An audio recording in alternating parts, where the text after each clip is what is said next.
విజయనగరం జిల్లా శృంగవరపుకోట మండలం ముషిడిపల్లికి చెందిన జిందాల్ కంపెనీ భూ నిర్వాసితులు 10 రోజులుగా నిరసన కార్యక్రమాలు చేస్తున్నారు.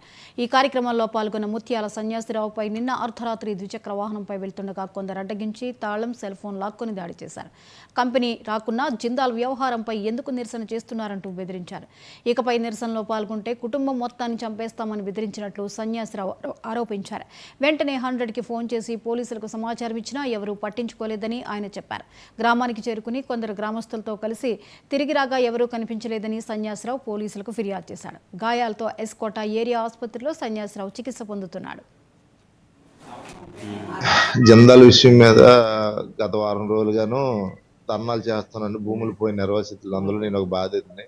మన ఎమ్మెల్యే సింధుకూరు రఘురాజు గారితో కలిసి అల్లు జోగినార్ దగ్గరికి, లారీ గారి దగ్గరికి వెళ్ళామండి. ఈ జిందాల్ విషయం మీద మొన్న కలెక్టర్ గారు చెప్పిన విషయాలన్నిటి మీద ఇలాగ కలెక్టర్ గారు ఇలా విషయాలు చెప్పారు. ఆ విషయాలన్నీ డిస్కస్ చేయడం కోసం ఒక 10 మంది రైతు 10-15 మంది సుమారుగా 2 కార్ల మీద రఘురాజు ఎమ్మెల్సీ గారితో వెళ్ళామండి. అక్కడికి వెళ్ళిన తర్వాత ఇంచుమించుగా 10:30 వరకు సమావేశం అయిందండి. సాయంత్రం 6-7 గంటల నుండి 10:30 వరకు సమావేశం. 11 గంటలకి అక్కడ ఎదురుగుండా టోకియా ఏదో టిఫిన్ సెంటర్ ఉంది, అక్కడ టిఫిన్ చేసామండి.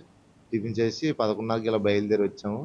రాజుగారి ఇంటి దగ్గరికి వచ్చారు. సుమారు 12:30 దగ్గర అయింది. 12:30 దగ్గర అయిన తర్వాత అక్కడ అయిన తర్వాత మురళీరాజు గారు అని ఆయనకి ఏమో బండి లేదంటే మురళీరాజు గారికి ఇంటి దగ్గర దించి బొడ్డవాళ్ళలోనే ఇంటి దగ్గర దించేసి అక్కడ నుండి తిన్నగా నేను మా ఇంటికి బయలుదేరాను. బయలుదేరుతుండగాను మన జిందాల్ ఏరియా ఉంది కదండి, జిందాల్ ఏరియా ఉంది కదా, జిందాల్ ఏరియా దగ్గర బీఈడి కాలేజ్ దాటిన తర్వాత నాకు ఎవరైతే గుర్తు తెలియని వ్యక్తులు, 3 వ్యక్తులు అడ్డుకున్నారండి. మొఖాలు కూడా కనిపించలేదు.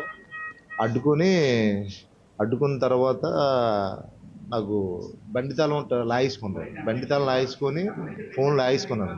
ఫోన్ కూడా లాగేసుకొని లోపల రా తొక్కలో డొంకలో అడిగేసి మాట్లాడే పనింది రా అని అంటే, లేదు తమ్ముడు ఎవరు మీరు చెప్పండి అని అన్నాను.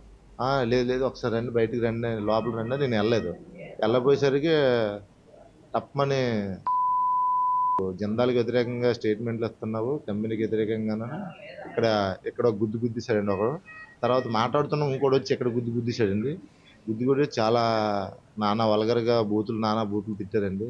తిట్టిన తర్వాత నేను చెప్పాను, నేను రైతునన్నా, అక్కడ నా భూమి పోయింది, నాకు సెంటు భూమి లేదు. ఇప్పుడు నా పిల్లలకు బ్రతుకు కూడా ఆధారం లేదు. నా తండ్రి సంపాదించిన ఆస్తి అంతా జిందాల్కి ఇచ్చాను ఆ రోజుల్లో.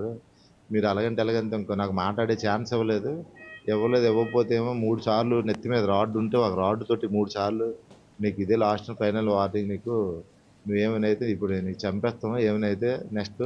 తర్వాత అంతా అయిపోయిన తర్వాత రాజు గారికి కూడా చాలా మాటలు, మన ఎమ్మెల్సీ గారికి కూడా చాలా మాటలు, చాలా బాధాకరమైన మాటలని చాలా మాట్లాడారని చాలా బాధ. తెలుగు రాష్ట్రాలకు భారత వాతావరణ విభాగం గుడ్ న్యూస్